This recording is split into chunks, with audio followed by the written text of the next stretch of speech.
ಸಾರ್ವಜನಿಕರ ಮಧ್ಯೆ ನಾವು ಸೋತಿದ್ದೀವಿ. ಬಿ ಜೆ ಪಿಯಿಂದ ಯಾರು ನಿಂತ್ಕೊಂಡ್ರು ಗೆದ್ದುಬಿಡ್ತಾರೆ. ಹಂಗಾದ್ರೆ 13ರಲ್ಲಿ ಬಿ ಜೆ ಪಿಯಿಂದ ಒಬ್ಬನು ನಿಂತ್ಕೊಂಡಿದ್ದ, ಅವನು 6,3,000 7,000 ತಗೊಂಡು. ಯಾರು ನಿಂತ್ಕೊಂಡ್ರು ಗೆದ್ದುಬಿಡ್ತಾರೆ ಅಂದಮೇಲೆ ಯಾಕೆ ಗೆಲ್ಲಿಲ್ಲ? ನಾನು ಆವಾಗ KJPಗೆ ಹೋಗಿ ಸೋತೆ. ನಾನು ಗೆದ್ದಾಗ ಓಟ್ ಎಷ್ಟು ಬಂದಿದ್ದು? 54,000. ನಾನು ಸೋತಾಗ ಎಷ್ಟು ಬಂದು? 64,000. ಸೋತಾಗ ಜಾಸ್ತಿ ಬಂದು, ಗೆದ್ದಾಗ ಜಾಸ್ತಿ ಬಂದು. ಸೋತಾಗ 10,000 ಜಾಸ್ತಿ ಓಟ್ ತಗೊಂಡೆ. ಇವನು ಎಷ್ಟರಲ್ಲಿ ಸೋತಾನೆ ಗೊತ್ತಾ? ಅವನು 36,000 ಲೀಡ್ ಬಂದಿತ್ತು 18ರಲ್ಲಿ. 36,000 ಲೀಡ್ ಬಂದಿತ್ತು. ಮೊನ್ನೆ 54,000 ಓಟ್ನಲ್ಲಿ ಸೋತಿದೆ. ಒಂದು 36, 54 ಎಷ್ಟಾಯಿತು? 90,000 ಜನ ನಿನ್ನ ವಿರುದ್ಧ ಓಟ್ ಹಾಕಿದ್ದಾರೆ.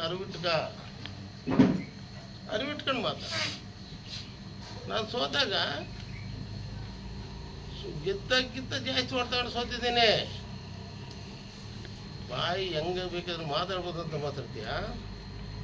ನೀನೊಬ್ಬ ದೊಡ್ಡ ಪೋತಪ್ಪ ನಾಯ್ಕ ಅಂತ ಹೇಳಿದೆ ನನಗೆ. ಹೌದು, ನಾನು ಪೋತಪ್ಪ ನಾಯ್ಕನೇ. ಹೌದು, ನಾನು ಕೆಳಗಿಂದ ಬಂದು ಪೋತಪ್ಪ ನಾಯ್ಕ ಹಾಕಿದ್ದೀನಿ. ನಿನಗೆ ಯಾಕೆ ಕಾಂಗ್ರೆಸ್ ಟಿಕೆಟ್ ಕೊಡಲಿಲ್ಲ? ನನಗೆ ಮಾತಾಡೋಕೆ ಗೊತ್ತು. ಏನಪ್ಪ ಅಂತ ಮಾತಾಡ್ತೀನೋ? ಹಿರಿಯರು ಅಂತೇಳಿ ನಿನ್ಗೆ ಅಣ್ಣ ಅಂತ ಕರೀತಿದ್ದೆ. ಅರಿವಿಟ್ಕ ರಾಜಕಾರಣದಲ್ಲಿ ನಿನ್ಗೊಬ್ಬನಿಗೆಲ್ಲ ಮಾತಾಡೋಕೆ ಬರೋದು. ನನಗೂ ಜನ ಇದ್ದಾರೆ, ಓಟ್ ಹಾಕಿರೋ ಪುಣ್ಯಾತ್ಮ ನೋಡು. 106 ಸಂಖ್ಯೆ ಬರೀ ಲೀಡರ್ಗಳು ಬಂದ್ದಾರೆ. ಮೊನ್ನೆ 1,000 ಸಂಖ್ಯೆ ಜನ ಬಂದು ಬೆಂಬಲ ಕೊಟ್ಟಿದ್ದಾರೆ. ಯಡಿಯೂರಪ್ಪನ ಬಗ್ಗೆ ನಾನು ಕೇಳ್ತೇನೆ. ನಮ್ಮ ತಂದೆ ಅಪ್ಪ ಯಾಕೆ ನನಗೆ ಅನ್ಯಾಯ ಮಾಡಿದ್ದೆ ಅಂತ ಕೇಳ್ತೀನಿ.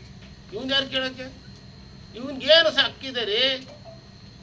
ಮಂತ್ರಿಮಂಡಲ ಮಾಡಿದಾಗಲ್ಲ ನಾನು ನಮ್ಮ ಕಾರ್ಯಕರ್ತರು ಯಾರು ಹೇಳ್ತಿದ್ರು, ಏನಣ್ಣ ಅಲ್ಲಿ ಮಿನಿಸ್ಟ್ರಿ ಮಾಡ್ತಿದ್ದಾರೆ, ನೀನು ಇಲ್ಲಿದೆ ಅಂತ. ಯಡಿಯೂರಪ್ಪಗೆ ತೊಂದರೆ ಕೊಡೋದಿಲ್ಲ, ಅದಕ್ಕೆ ಅವಕಾಶ, ಅದನ್ನು ಹೆಂಗೆ ಬೇಕು ಹಂಗೆ ಮಂತ್ರಿಮಂಡಲ ಮಾಡಲಿ. ಆತನು ಇರಿಸು ಮಾಡೋದಿಲ್ಲ, ಆತನ ನೋವು ಕೊಡೋದಿಲ್ಲ. ನಮ್ಮ ತಂದೆ ಸಮಾನ ಅಂತ ನಾನಿದ್ದರೆ ಎಲ್ಲೆಲ್ಲ ಬಿದ್ದರು ಹಳೆ ಟೈರ್ ತಗೊಂಡು ಬಂದು ರೋಡ್ನಾಗ ಸುಡೋದು, ಯಡಿಯೂರಪ್ಪ ಧಿಕ್ಕಾರ ಕೂತ್ಕೊಂಡು ಊರೆಲ್ಲ ತಿರುಗಾಡೋದು, ಹಳೆ ಕಾರುಗಳು ಯಾವ ಸ್ಕೂಟ್ಗಳು ಬಿದ್ದಿರೋ ತಗೊಂಡು ಬರೋದು, ಸುಡೋದು, ಯಡಿಯೂರಪ್ಪ ಧಿಕ್ಕಾರ ಕೂರಿಸೋದು. ನಾನು ಮಾಡ್ತೀನಿ, ಆ ಕೆಲಸ ನಾನು ಮಾಡ್ತೀನ. ಯಡಿಯೂರಪ್ಪನ ಕೇಳೋ ಹಕ್ಕು ನನಗೈತೆ. ಯಡಿಯೂರಪ್ಪನ ರಕ್ತದಲ್ಲಿ ನಾನು ಹುಟ್ಟಿಲ್ಲ, ಆದ್ರೆ ಅದು ರಕ್ತ ಸಂಬಂಧಕ್ಕಿಂತ ಜಾಸ್ತಿ ಇಟ್ಕೊಂಡಿದ್ದೇನೆ. ನಾನು BJP ಬಂದಲ್ಲ ಕಣ ಗೆದ್ದಿದ್ದು, ಜನತಾ ದಳದಿಂದ ಜಯಂತ್ ಪಾಟೀಲ್ ತಗೊಂಡು ದಿವಸ ಇರ್ತಾನೆ, ದೇವೇಗೌಡ ತಗೊಂಡಿರಿ. ದೇವೇಗೌಡ, ಜಯಂತ್ ಪಾಟೀಲು, ಸಿದ್ದರಾಮಯ್ಯ, MP ಪ್ರಕಾಶು, ಬೊಮ್ಮಾಯಿ ಸಾಹೇಬರು, ದೊಡ್ಡ ಬೊಮ್ಮಾಯಿ ಸಾಹೇಬರು, ಇವರೆಲ್ಲ ಕರೆದು ನಾನು ಮನೆಗೆ ಟಿಕೆಟ್ ಕೊಟ್ಟರು ಕಣ. ನಾನೊಂದು ಸಾರಿ ಕಾರಣ ನಾನು ಏಕಂತ ಸಾಹೇಬ್ರು ಹೋಗ್ತಾಯಿದ್ದೆ. ಏಕಂತ ಸಾಹೇಬ್ರು ನಮ್ಮ ತಂದೆ ಸಮಾನ ಅವ್ರು ನನಗೆ ಟಿಕೆಟ್ ಕೊಡ್ಸೋಕೆ ಅವರು ಕಾರಣ. ಸುಖಸಾಗರ್ ಹೋಟ್ಲಿಗೆ ನಾನು ಕಾಫಿ ಕುಡಿತಾಯಿದ್ದೆ. ನಾನು ಇನ್ನೂ MLA ಆಗಿರಲಿಲ್ಲ. ನಾನೇನವರು ರಮೇಶ್ ಕುಮಾರ್ ನಾನೇ ಸತ್ತಿದ್ದಾರೆ, ರಮೇಶ್ ಕುಮಾರ್ ಇನ್ನೂ ಬದುಕಿದ್ದಾರೆ, ಏಕಂತ ಬದುಕಿದ್ದಾರೆ. ನಾನೇ ಕಾರ್ ಡ್ರೈವಿಂಗ್ ಮಾಡ್ಕೊಂಡು ಹೋದೆ. ಬೀಗ ಹಾಕಿ ಬಾಗ್ಲು ಹಾಕಿದ್ದಿಲ್ಲ, ನೋಡ್ಕೊಂಬೋಗ ಅಂದರು. ಏನೋ ಅವ್ರಿಗೂ ಮಾತಾಡೋಕ್ಕೆ ನಾನು ಹೋಗಿ ಹಿಂಗಂದೆ ಲಾಕ್ ಆಗಿತ್ತು. ಬರ್ಕೊಂಡು ಭಾಳ ಓಟ್ನಕ್ಕೆ ಇರ್ತಾನೆ ನೀವು ಟಿಕೆಟ್ ಕೊಟ್ರೆ ಅಂತ ಏಕಂತ ಏನವರು ರಮೇಶ್ ಕುಮಾರ್ಗೆ ನಾನೇ ಹಿಂಗೆ ಹೇಳ್ತೇನೆ. ಭಾರಿ ವಿಶ್ವಾಸ ಇಟ್ಕೊಂಡಿದ್ದಾನೆ ಜನರಿಗೆ. ಅವನು ಬಡತನದಿಂದ ಬಂದರೂ ಕೂಡ ಭಾಳ ಸೊಸೈಟಿಗೆ ಹೆಸರು ಮಾಡಿದ್ದಾನೆ. ಸಕ್ಕರೆ ಸೀಮೆಣ್ಣೆ ಮಾರಿದ್ದಾನೆ. ನೀನು ಸಕ್ಕರೆ ಸೀಮೆಣ್ಣೆ ಮಾರಿ ಮೋಸ ಮಾಡಿದ್ದಿದ್ರೆ ಇಷ್ಟೆದ್ರ ಬರ್ತೀನಿ ಅನ್ನೋ ನಾನು. ಕರೆಂಟ್ ಕದ್ನೆ ನಾನು, ನೀನು ಮಿಲ್ನಾಗ ಕದ್ದಲ್ಲ, ಕರೆಂಟು ಕದ್ನೆ ನಾನು. ಪಾರ್ಕ್ಗಳೆಲ್ಲ ಬರೆದು ಸೈಟ್ ಮಾಡ್ಕೊಂಡಲ್ಲ, ಆ ಥರ ಮೋಸ ಮಾಡಿದ್ದೆ. ಇನ್ನು ಹೇಳಕ್ಕೆ ಹೋದರೆ ಇನ್ನು 8 ದಿವಸ ಹೇಳ್ತೀನಿ. ಅವನೊಬ್ಬನು ಹೇಳ್ತಾ ಇದ್ದ, ಒಬ್ಬ ಮಾರ್ವಾಡಿ, ಇವರ ಶೌಚಾಲಯಗಳಿಗೆ ಕಟ್ಟಡ ತಗೊಂಡಿದ್ದಾನೆ. ನೀವೆಲ್ಲ ಪ್ರಶ್ನೆ ಕೇಳ್ಬೇಕು. KSRTC ಡಿಪೋದವನು ಒಬ್ಬನು ಮಾರ್ವಾಡಿ, ಅದೆಂಥದಪ್ಪ ಅದು ಟಾಯ್ಲೆಟ್, ಶೌಚಾಲಯ, ಸುಲಭ ಶೌಚಾಲಯ. ಅದು ಒಬ್ಬರ ಹತ್ರ 2 ರೂಪಾಯಿ ಕಲೆಕ್ಟ್ ಮಾಡಬೇಕು, 2 ರೂಪಾಯಿ. ಅದೇನಾಗಿದೆ, ಅವನು ಇವನು 1 ರೂಪಾಯಿ ಅಂತೆ, ದೇವ್ರ ಸಾಕ್ಷಾತ್ ಸುಳ್ಳಲ್ಲ, ಅವ್ನು ಬಂದು ಹೇಳ್ದ ಅವ್ನಿಗೆ 1 ರೂಪಾಯಿ ಇತ್ತು. ಶೌಚಾಲಯ ಇದ್ರೆ ಅವನು ಅವಾಗ ಇವ್ನು ಉದ್ದೇಶವಾಗಿ ಚಿಲ್ಲರೆ ಕಟ್ಕೊಂಡು ಹೋಗಿರಂತೆ. ಚಿಲ್ಲರ ಕಡೆ ಲೈಟ್ ಆಫ್ ಮಾಡೋದು, ಚಿಲ್ಲರೆ ಕಟ್ಕೊಂಡು ತೋರಿಸ್ತಾರೆ, ಒಳಗೆ ತಗೊಂಡು ಕೊಡೋದು. ನಾನು ಸತ್ಯ ಚಂದ್ರಲ್ಲ, ಮಾನವೀಯತೆ ಇರ್ಬೇಕಲ್ಲ ನನಗೆ. ಚಿಲ್ಲರೆ ಕಟ್ಕೊಂಡು ಇನ್ನು ಬೇಷ ಹೇಳ್ಬೇಕಪ್ಪ, ಇನ್ನು ಹೇಳ್ಬೇಕಾ? ಇನ್ನೊಂದು ಸಾರಿ ನಾನು ಸುದ್ದಿ ಬಂದ್ರೆ ಅವನ್ನೆಲ್ಲ ಹೇಳಿದ್ ನಾನು ಹೇಳಕ್ ಬೇಕಲ್ಲ. ಭಾಳ ಇದಾವೆ, ಎಚ್ಚರಿಕೆಂದಿರೋ ತಿಪ್ಪಾರೆಡ್ಡಿ. ನಿನ್ನ ಹೆಸರು ನಾನು ಬಳಸಿಲ್ಲ, ಅವೇಳ್ಕರೆಯಾಗಿ ಮಾತಾಡಿದ್ಯಾ. ನಾವು ಬಡವನ ಮಗ ಕಣ, ನಾನು ಮರ್ಯಾದೆ ಉಳಿಸ್ಕೊಂಡು ಬಂದಿದ್ದೀನಿ ಕಣ. 5 ಸಾರಿ ನಿನ್ನ ಜೊತೆಗೆ, ನೀನು 5 ಸಾರಿ ಎಮ್ ಎಲ್ ಆಗಿದ್ದು, ನಾನು 5 ಸಾರಿ ಎಮ್ ಎಲ್ ಆಗಿದ್ದೀನಿ ಕಣ. ಈ ಕಷ್ಟ ಕಾಲದಲ್ಲಿ 3 ಜಿಲ್ಲೆ ನಾನು 3 ಜಿಲ್ಲೆಗೆ ಒಬ್ಬನೇ ಗೆದ್ದೆ. ನಾನು ಗೆದ್ದಿದ್ದೀನಿ ಹೇಳ್ತೀನಿ, ನೀನು ಹೇಳ್ತಿರಲ್ಲ 13 ನಾನೊಬ್ಬರೇ ಗೆದ್ದೀನಿ ಅಂತ.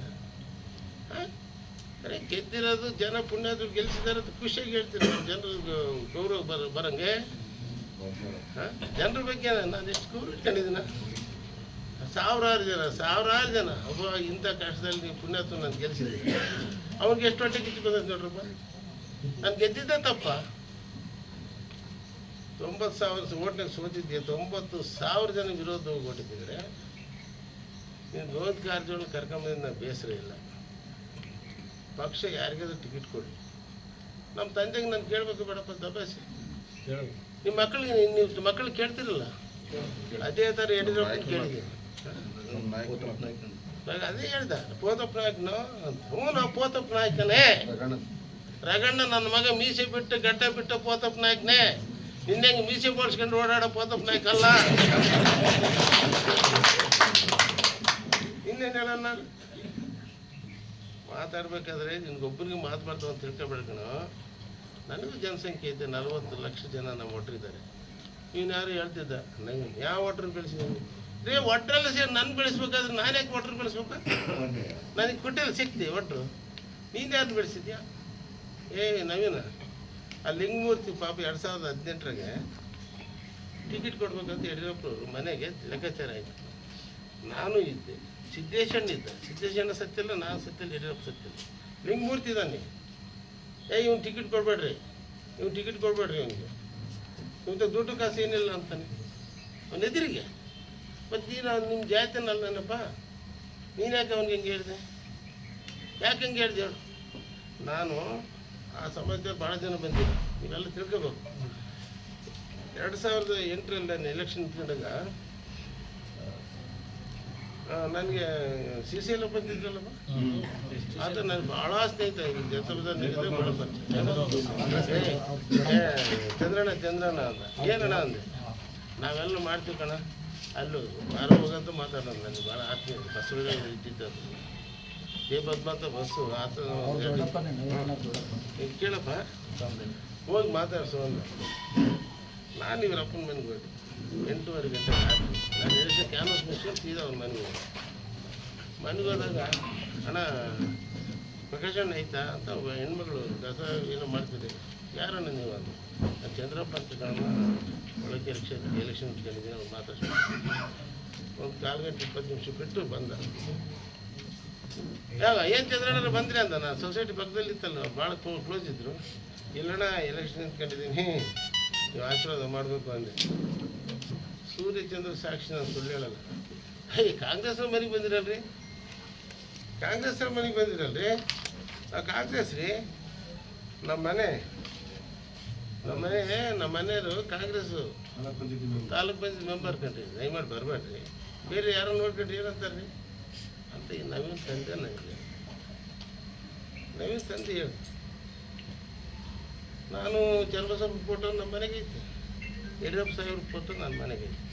ನೀನು ಉಮಾಪತಿ ಫೋಟೋ ಯಾಕೆ ಹಾಕಿಲ್ಲ? ನೀನು ತಾಲೂಕು ಪಂಚಾಯತ್ ಮೆಂಬರ್ ಮಾಡಿದ್ದು ಉಮಾಪತಿ ಅಲ್ಲೇನಪ್ಪ, ನೀನು ಹಾಕೇಬೇಕಿಲ್ಲೇನಪ್ಪ? ನಾವೇನು ಉಮಾಪತಿ ಫೋಟೋ ಹಾಕಿ ಒಂದು ಗ್ಲಾಸ್ ಕಟ್ಟಿ ಹಾಕ್ಸು. ಇನ್ನು ರಾಜಕೀಯ ಶಕ್ತಿ ಕೊಟ್ಟರೆ ಉಮಾಪತಿ, ನಿನಗೆ ಬೆಲೆ ಕೊಟ್ಟರೆ ಉಮಾಪತಿ ಒಬ್ಬ ಯಾವುದೋ ಸಮಾಜ ಮುಖಂಡ. ಅವತ್ತೆಲ್ಲರೂ ಫೋಟೋ ಇಟ್ಟಿದ್ದೆ. ನೀನು ನಮ್ಮ ರಾಜಕೀಯ ಇಲ್ದಂಥವ್ರಿಗೆ ರಾಜಕೀಯ ಕೊಟ್ಟಿದ್ದೆ ಅಂತ ಇಟ್ಟಿದ್ದೇನಪ್ಪ? ಇಡಪ್ಪ. ಮೊದಲು ನೀನು ಕರೆಕ್ಟಾಗಿತ್ತು, ಇನ್ನೊಬ್ರು ನೀನು ಕರೆಕ್ಟಾಗಿ ಇದ್ದು ಹೇಳು, ಯಾವತ್ತು ಬಂದೆ ನೀನು ಬಿ ಜೆ ಪಿಗೆ? ಬಂದೆ, ಚಾನ್ಸ್ ತಗೊಂಡಿದ್ದೀಯ, ಒಳ್ಳೊಳ್ಳೆಯವ್ರನ್ನೆಲ್ಲ ಈ ರತ್ನಮ್ಮ ಇದ್ದಾರೆ ಸೀನಿಯರ್ಸ್ ಇದ್ದರು ಪಾರ್ಟಿಗೆ, ಅವ್ರನ್ನೆಲ್ಲ ತುಳಿದು ಬಾಯಿ ಚೆನ್ನಾಗೈತೆ ಅಂತ ಮಾತಾಡಿ ಬಂದಿದ್ದೀಯ. ನೋಡು, ಇಡೀ ಸಮಾಜ ನನಗೆ ಬೆಲೆ ಕೊಟ್ಟಿತ್ತು, ನಾನು ನಿನಗೆ ಬೆಲೆ ಕೊಡ್ತೀನಿ. ನವೀನ ಉಸಾಸಿ ಮಾತಾಡಿದ್ರೆ ಪರಿಸ್ಥಿತಿ ನೆಟ್ಗಿರೋ ಸಾಕಲ್ಲೇನು ಹೇಳಿದ್ದು ಹೇಳಿದ್ದೀನಿ, ಗೌರವದಂಗೆ ನಡೆಸ್ತ. ನಾನೇನು ನಿಮಗೆ ತೊಂದರೆ ಕೊಟ್ಟಿಲ್ಲ, ಮಾತಾಡಿಲ್ಲ, ಏನೇನು ಹೇಳಿಲ್ಲ. ನನ್ನ ಮಗನ ಬಗ್ಗೆ ಪುತ್ರ ವ್ಯಾಮೋಹ ಏನು ಧೃತರಾಷ್ಟ್ರ ಪ್ರೇಮ ಅಂತ ಏನು ನಿಮ್ಮ ತಾಯಿ ಮೆಂಬರ್ ಆಗಿದ್ಲು, ನೀನು ಯಾಕಪ್ಪ ಬಂದೆ MLC ಆಗಿ? ತಾಯಿ ಪ್ರೇಮ ಬಂದಂತ ನೀನು ಯಾಕೆ ರಾಜಕೀಯ ಬಂದೆ? ಯಡಿಯೂರಪ್ಪ ಸಾಹೇಬ್ರು ಯಾಕೆ ಅವ್ರ ಮಕ್ಕಳು ಬೆಳೆಸಿದ್ರು? ನಮ್ಗೆ ವಯಸ್ಸಾಯಿತು, ನಾವು ಮುಂದಕ್ಕೆ ಹೋಗ್ತೀವಿ ಅಂತ. ನನ್ನ ಮಗ ಅವನಷ್ಟಕ್ಕೆ ಅವನೇ ಇಡೀ ಕ್ಷೇತ್ರ ಎಲ್ಲ ತಿರುಗಿ ಸಾವಿರಾರು ಜನ ಯೂತ್ಸ್ ಕಟ್ಕೊಂಡು ಹಳ್ಳಿ ತಿರುಗಿ ಏನೋ ನನಗೆ ಮುಂದೆ ಹೋದ ಸಾರಿ ಟಿಕೆಟ್ ಕೊಟ್ಟಿಲ್ಲ, ಈ ಸಾರಿ ಕೊಡ್ಬೋದು ಅಂತ ಓಡಾಡಿದ್ದಾನೆ. ಪಕ್ಷದಲ್ಲಿ ಕೇಳೋದು ನಮ್ಗೆ ಹಕ್ಕಿದೆ, ಕೇಳಬಾರ್ದ? ಹೇಳ್ತಾನಂತ ತಿಪ್ಪಳ್ಳಿ ಹೇಳ್ತಾನೆ. ನೋಡಿ, ಇಡೀ ರೆಡ್ಡಿ ಸಮಾಜ ಒಂದಾಗಿತ್ತು. ನಮ್ಮಲ್ಲಿ ಒಟ್ಟು ಭಾಳ ಕಮ್ಯುನಿಟಿಗಳಿದ್ದಾವೆ, ಎಲ್ಲ ಕಮ್ಯುನಿಟಿ ನನಗೆ ಓಟ್ ಹಾಕಿ. ಯಾವುದೋ ರೆಡ್ಡಿ ಸಮುದಾಯ ಭವನ ಇದ್ದರೆ ಕಮ್ಮರೆಡ್ಡಿ ಅಂತಿತ್ತು. ಆ ಪಾಪ ಆ ಕಮ್ಮಾಸ್ಗೂ ಮರ್ಯಾದಿಲ್ದಂಗೆ ಮಾಡಿದೆ, ಈ ರೆಡ್ಡಿಸ್ಗೂ ಮರ್ಯಾದಿಲ್ದಂಗೆ ಮಾಡಿ ಇಬ್ಬಾಗ ಮಾಡಿ. ಈ ಡಿವೈಡಿಂಗ್ ರೂಲ್ ಬಿಟ್ಟು ನೀನು ತಿಪ್ಪಾರೆಡ್ಡಿ ಅಂತ ಇಟ್ಕೊಂಡ್ಮೇಲೆ ಈ ಕಮ್ಮ ರೆಡ್ಡಿನೋ ಚೌಧರಿ ಅಂತ ಯಾರನ್ನು ಕೇಳ್ತಾರ? ಕೇಳೋದಿಲ್ಲ. ಹಂಗಿದ್ದು ನಾನು ಇಬ್ಬಾಗ ಮಾಡಿ ಜಾತಿನೇ ಹೊಡೆದಿರೋ ನಮ್ಮ ಪಾರ್ಟಿ ಹೊಡೆದಂಗೆ ಇಟ್ಕೊಳಪ್ಪ ನೀವು. ಜನಾಂಗ ಜಾತಿ ಒಂದಾಗಿ ಎಲ್ಲರೂ ಒಂದಾಗಿ ಲಿಂಗಾಯತ ಸಮಾಜದಲ್ಲಿ ಹಲವಾರು ಸಮಾಜಗಳಿದ್ರು ಕೂಡ ನಮ್ಮ ಪೂಜೆ ಡಾಕ್ಟರ್ ಸ್ವಾಮಿಗಳು ಎಲ್ಲ ಗುರುವಾರರು ಏನು ಹೇಳ್ತಾರೆ, ನೀವೆಲ್ಲ ಒಂದಾಗಬೇಕಪ್ಪ ಲಿಂಗಾಯತರು ಒಂದಾಗಬೇಕು. ನಮ್ಮ ಒಟ್ಟರಲ್ಲಿ ಹಲವಾರು ಇದ್ದಾವೆ, ನಾವೆಲ್ಲ ಒಂದಾಗಿ ಹೆಣ್ಣು ಕೊಡೋದು ತಗೊಳೋದು ಮಾಡ್ತೀವಿ. ಒಂದಿದ್ದಂಥ ರೆಡ್ಡಿ ಭಾಗನ ಎರಡು ಮಾಡಿ ಆ ಕಡೆ ಇಲ್ದಂಗೆ ಈ ಕಡೆ ಇಲ್ದಂಗೆ ಮಾಡ್ಕೊಂಡಲ್ಲಪ್ಪ. ಇದು ಪಾರ್ಟಿಂಗ್ ಮಾಡೋಕ್ಕೆ ಬಂದಿದ್ಯಾ? ಇದು ಭಾಳ ದಿವಸ ನಡೆಯೋಲ್ಲ, ಇನ್ನು ಹೇಳೋ ಭಾಳ ಇದ್ದಾವೆ. ನಾನು ನಿನ್ನ ತಂಟಿಗೆ ಬರೋದಿಲ್ಲ, ನನ್ನ ತಂಟಿಗೆ ಬಂದರೆ ನೀನು ಮಲಗಕ್ಕೆ ಕೊಡೋದಿಲ್ಲ, ನನಗೆ ಮಲಗಕ್ಕೆ ಕೊಡೋದಿಲ್ಲ. ನನಗೆ ಆ ಸ್ವಾಭಿಮಾನದಿಂದ ಬಂದಿರೋ ನಾನು ಯಾರು ಮುಲಾಜ್ನಾಗ ಬಂದಿಲ್ಲ, ಚೀತು ಅನ್ಸ್ಕೊಂಡಿಲ್ಲ, ನಾನು ಲಂಚ್ಕೋರ್ ಅನ್ಸ್ಕೊಂಡಿಲ್ಲ, ಜಾತಿವಾದಿ ಅನ್ಸ್ಕೊಂಡಿಲ್ಲ, ಯಾವುದೇ ಒಂದು ವರ್ಗನ ಕಡೆಗಣಿಸಿಲ್ಲ, ಎಲ್ಲ ವರ್ಗನ ಪ್ರೀತಿ ವಿಶ್ವಾಸ ಸೋತಿದ್ವಿ. ನಾವು ಸೋತ ತಕ್ಷಣ ಮರ್ಯಾದೆಯಿಂದ ಸೋತಿದ್ವಿ, ಇಷ್ಟೊಂದು ಅಸಹ್ಯವಾಗಿ ಸೋತಿಲ್ಲ. ಮುಂದಿನ ದಿನ ಯಾರು ನಮಗೆ ಸೋಲಿಸಿರ್ತಾರೋ ಅವರೇ ಮತದಾರ ಅನ್ನೋದು ಮರಿಬೇಡ. ನಿನ್ನ ದಬ್ಬಾಳಿಕೆ, ದೌರ್ಜನ್ಯ, ನಿನ್ನ ಸಿಡುಕು ಜನರ ಮುಂದೆ ತೋರ್ಸೋಕೆ ಹೋಗಬೇಡ. ಸೋಲ್ಸೋರು ಜನನೇ, ಗೆಲ್ಸೋರು ಜನನೇ. ಅದನ್ನ ಇಟ್ಕೊಂಡು ಮಾತಾಡು. ನಾನು ಹೆಚ್ಚು ಮಾತಾಡೋದಿಲ್ಲ, ಹೇಳಕ್ಕೆ ನೋಡು ಎಷ್ಟು ಪಾಯಿಂಟ್ ಇಂಥನ್ನು ಏಸಿದಾವೆ ನೋಡು. ಅವನು ಹೇಳೋದು ಇವೆಲ್ಲ ಇದಾವಲ್ಲ, ಇವೆಲ್ಲ ಒಂದೊಂದೇನೆ ಈಸಿ ಹೇಳಿದ ಏನಾಗ್ಬೋದು ಹೇಳು? ಇವೆಲ್ಲ ಹೇಳಲ್ಲ. ಗೌರವ ನಿನಗೆ ಮರ್ಯಾದೆ ಕೊಡ್ತೀನಿ, ಮರ್ಯಾದೆ ಇರು. ಎಲೆಕ್ಷನ್ ಬಂದಿದ್ದೆ, ನಮ್ಮಲ್ಲಿ ವ್ಯತ್ಯಾಸ ಆಗಿ ಬೇರೆ ರೀತಿ ಮೆಸೇಜ್ ಹೋಗಬಾರ್ದು. ಎಲ್ಲ ವರ್ಗದವ್ರನ್ನ ಪ್ರೀತಿ ಮಾಡು. ಓಟ್ ಹಾಕಿರೋದನ್ನ ಹಾಕಿರೋದನ್ನ ವಿಶ್ವಾಸದಾಗ ನಾನು ನಿನ್ಗೇನು ಸಲಹೆ ಕೊಡ್ತೀನಂತಲ್ಲ, ನೀನು ಒಬ್ಬ ಸಜ್ಜನ ರಾಜಕಾರಣಿ ಆಗೋಂತ ನಾನು ಹೇಳೋಕ್ಕೆ ಇಚ್ಛೆ ಪಡ್ತೀನಿ. ಇಷ್ಟು ಹೇಳಿ ನಿಮ್ಮೆಲ್ಲ ನೋಡಿಸ್ತೀನಿ. ಖಂಡಿತನೂ ಕೂಡ ಪ್ರಜಾಪ್ರಭುತ್ವದಲ್ಲಿ ಯಾರೇ ವ್ಯಕ್ತಿ ಎಷ್ಟೇ ದೊಡ್ಡವನಾದರೂ ಇವ್ರು ಮುಂದೆ ಹೋಗಲೇಬೇಕು.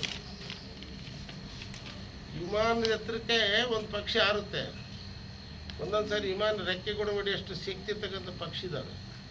ಅದು ಕಾಳು ಕುಕ್ಕಕ್ಕೆ ನೆಲಕ್ಕೆ ಬರಬೇಕು. ಅದೇ ರೀತಿ ರಾಜಕಾರಣಿ ಆಗಿರ್ತಕ್ಕಂಥವನು ಎಷ್ಟೇ ಮೇಲಕ್ಕೆ ಹೋದ್ರೂ ಕೂಡ ಜನರ ಹತ್ರ ಬರಬೇಕು ಓಟ್ ಕೇಳೋಕ್ಕೆ. ಇದನ್ನು ಜ್ಞಾಪಕ ಇಟ್ಕೊ. ನೀನು ಏನು ತಿಳ್ಕೊಂಡಿದೆಯಾ ಡೆಮೋಕ್ರಸಿ? ನೀನು ಆಳುಗಳ ತಿಳ್ಕೊಂಡಿದೆಯಾ? ಇವತ್ತು ಒಬ್ಬ ಕೆಲಸಕ್ಕೆ ಬರ್ದವನು ಎಲ್ಲೋ ಗೋವಾದಲ್ಲಿ ಯಾತೋ ಕ್ಯಾಶನ್ ನಡೆಸ್ತಕ್ಕಂಥ ಬಂದು ಇಷ್ಟೊಂದು ಓಟ್ನಿಂದ ಸೋಲಿಸಿದ್ದಾನೆ. ಅವನು ಒಂದು ದಿವಸ ಹಳ್ಳಿಗೆ ಅಡ್ಡಾಡಲಿಲ್ಲ, ಕ್ಷೇತ್ರಕ್ಕೆ ತಿರ್ಲಿಲ್ಲ. ಯಾಕೆ? ಅವ್ನು ಓಟ್ ಹಾಕ್ಬೇಕಂತ ಹಾಕಿಲ್ಲ, ನಿನ್ನ ಮುಗಿಸ್ಬೇಕಂತ ಹಾಕಿದ್ದಾರೆ. ಯಾವತ್ತೂ ಕೂಡ ಸೋಲು ಗೆಲುವು ಇದ್ದಿದ್ದೆ, ನಾವು ಸೋತಿದ್ವಿ. ಆದರೆ ಸೋತ್ರೆ ಜನ ಪಶ್ಚಾತ್ತಾಪ ಪಡ್ಬೇಕು, ಏನಪ್ಪ ನಾವು ಅನ್ಯಾಯ ಮಾಡಬಾರ್ದಾಗಿತ್ತು ಅಂತ ಭಾವನೆ ಬರೋಂಗೆ ನಾವು ನಡ್ಕೊಳ್ಬೇಕು. ಆವಾಗ ನಮ್ಮ ಸಮಾಜ ಗೌರವ ಕೊಡುತ್ತೆ.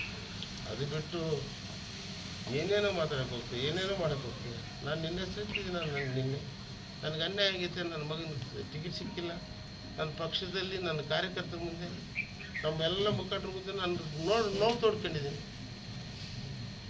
ನಿನಗೇನಪ್ಪ ನನ್ನ ಕಷ್ಟ ನಾನು ಹೇಳ್ಕೊಬಾರ್ದ?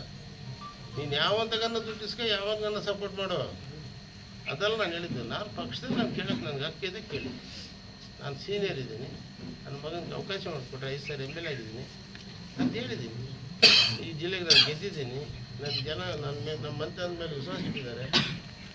ಈ ಯುವ ಸಮೂಹ ಇವತ್ತು ನನ್ನ ಮಗನ ಇದಕ್ಕೆ ಸಂಪರ್ಕದಲ್ಲಿದೆ. ದಾನ ಧರ್ಮ ಪರೋಪಕಾರ ಪ್ರತಿಯೊಂದರಲ್ಲೂ ಕೂಡ ನನ್ನ ಮಗ ಸಹಾಯ ಮಾಡಿದ್ದಾನೆ. ನಾನು ಹೇಳೋದಲ್ಲ, ಇರ್ರೆಸ್ಪೆಕ್ಟ್ ಆಫ್ ವಿಲೇಜ್ 2,500 ಹಳ್ಳಿಗಳಿಗೆ ಹೋಗು, ನನ್ನ ಮಗನ ಹೆಸರು. ಅಯ್ಯೋ ರಘುಚಂದನ್ ನನ್ನ ಮಗ, ರಘುಚಂದನ್ ನನ್ನ ಮಗ ಇದ್ದಂಗಿದ್ದ. ನನಗೆ ಎಷ್ಟು ಪ್ರೀತಿ ವಿಶ್ವಾಸ ತೋರಿಸಿದ್ದ. ನನ್ನ ಮಗ ಅಂತ ನಾನು ಕೊಚ್ಕೊಳ್ಳೋದಿಲ್ಲ, ಯಾರಿದ್ರೂ ನಾನು ಹೇಳ್ತೀನಿ. ಅಷ್ಟು ವಿಶ್ವಾಸ ನಿಮ್ಮೆಲ್ಲರ ಜೊತೆಗಿದ್ದ. ಇವತ್ತು ನಮ್ಗೆ ಮೋಸ ಆಗಿದೆ, ನೋಡೋಣ ದೇವರಿದ್ದಾರೆ.